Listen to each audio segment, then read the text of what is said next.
Hey guys, मेरा पे नवीन आप देख रहे नवीन टेक्निकल जॉन। तो गाइस आज हम बात करेंगे रियलमी C71 के बारे में।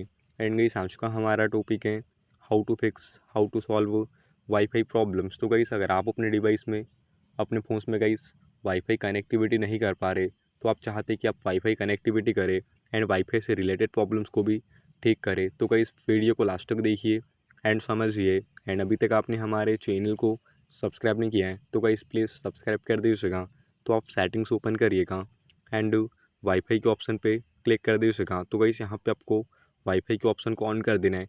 तो आपको अवेलेबल नेटवर्क में आपको कोई भी अदर डिवाइस शो हो जाता है अवेलेबल नेटवर्क में, तो यहाँ पे आप रिफ्रेश कर दीजिएगा। एंड आपको जब भी कोई भी नेटवर्क शो हो जाए आपको अवेलेबल नेटवर्क में, तो आप कनेक्टिविटी कर दीजिएगा। तो इसी टाइप से आप वाईफाई कनेक्टिविटी कर सकते। तो गाइस ये था आज का हमारा टॉपिक। उम्मीद है गाइस आपको वीडियो पसंद होगी। आज के लिए बस इतना ही। Thank you.